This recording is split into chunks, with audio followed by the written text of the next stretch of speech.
up the ring ramp to fucking Shawn Michaels. And Shawn Michaels is just staring him down. They go to commercial. And they come back. It's Austin Aries versus Muhammad Hassan's old fucking tag team partner. These cats go at it. And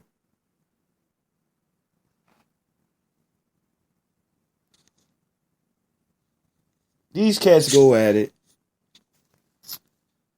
for a little bit. And I like Austin Aries. I think Austin Aries is like the next thing since sliced bread for the WWE. He's gonna be the guy that Punk was.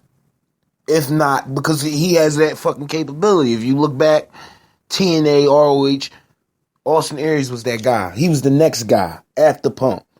Give him the fucking mic and let him talk. And I bet you'll see it slowly. Everybody's opinions about the cruiserweight division change because of Austin Aries. They go into a match with Big Show and Titus O'Neil. And Titus O'Neil has the new label as the Jobber for Raw. Because that's what that's what the fuck he is.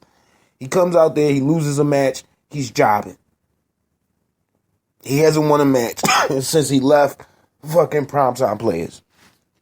And he was only winning because the bull came out, he was gay, Dan and Young, he was fag. So that happened. No offense. No, you know I don't mean anything about the gay shit. You know how the shit go. I'm just saying this is what happened. So, Big Show, of course, wins. I think the Big Show is getting a big push because, again, this might be his last year wrestling. So he's probably jump into a backstage role, sort of like Devon Dudley. Devon is in a backstage role for the WWE, which they offered to Bubba, but Bubba said, fuck that shit. I'm cool. Which goes into another backstage segment with Chris Jericho. And Jericho is the shit. I don't know what the fuck Raw's going to do without him. Jericho's being interviewed by some cat. I don't even know who this cat is. Jericho calls him Tom Phillips and tells him to leave the ring. Classic Jericho. If not Jericho Rock, that's some rock shit. You can leave now, Tom Phillips. I'm not Tom Phillips. Oh, yeah, I know that. But since you want to talk back, guess what just happened? You just made the fucking list.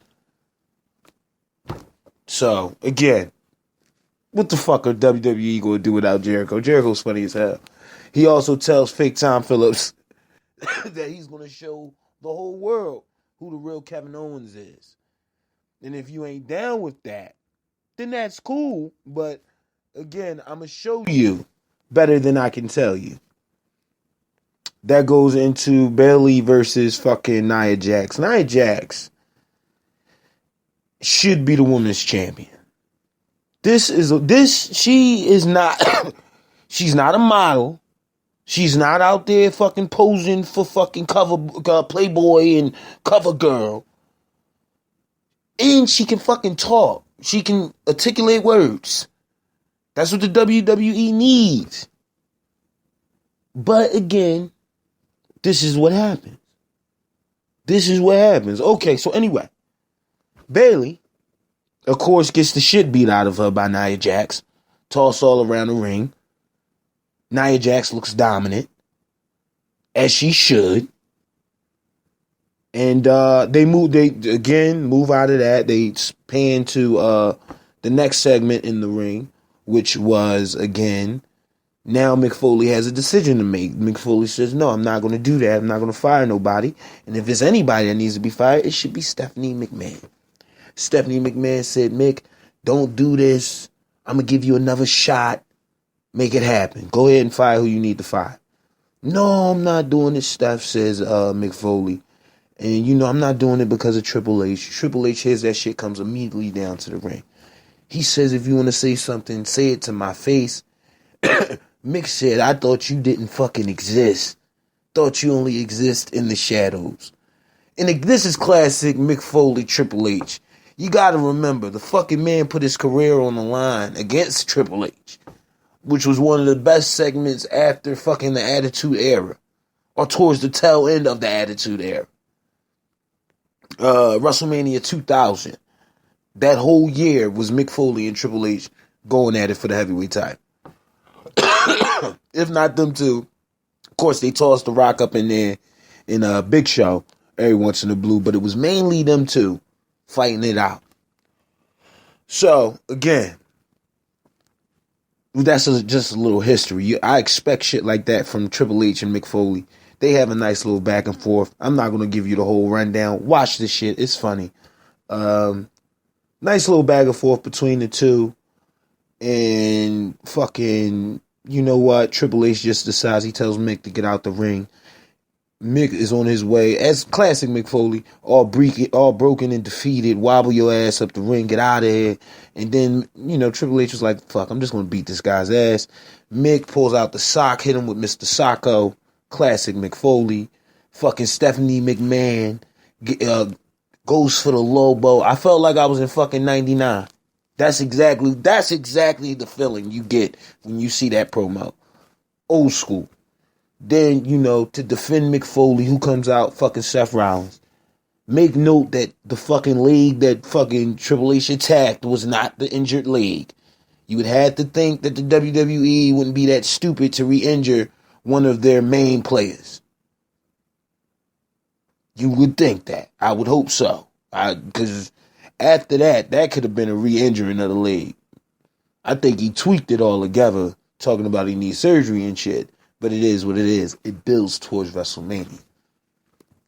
Anyway, so they end this segment with just fucking Triple H leaving Seth Rollins all beaten the fuck up in the ring after breaking his crutch across his leg and kneecap, hits him with a pedigree and just walks away. Because it's fucking Triple H. Cuts off, and that's the end of Raw. So that was my review. A little longer than a normal review. 20 minutes. Again, I would like to apologize for not being there for you guys this weekend. I normally do a show on Friday and Saturday, maybe something on Thursday, and then sometimes Sunday. But again, unfortunately, I was exhausted, one, blackout, two, and plus I had the young wild child, young Caesar. As my wife would tell me, pace yourself and control your breathing. But I try. I'm just an angry man. But it is what it is. As always, you guys, you know, you can follow me on Twitter, Facebook. Look for my real name. If you've been listening to the show, you know my real name. I mention it all the fucking time. Look for my real name. And Wrestling Amino, JP Outlaw, Labcast on Wrestling Amino. Also the same for my YouTube channel, JP Outlaw Labcast. I changed it a couple of months ago for, again, the true subscribers to that channel. Again, they watch what I put out there. And just to let you know, I haven't forgot about, a lot of people have asked me for more video packages. So, I'm putting together a video package, most memorable moments of WrestleMania. I figured that one would be nice. A lot of people like WrestleMania moments. Shit that you don't even see no more. Chris Benoit hugging Eddie Guerrero in the middle of the fucking ring after fucking 20 years of being screwed out of the fucking title. Both of them. Even though Chris Benoit killed his family. Good shit. Not the family killing part.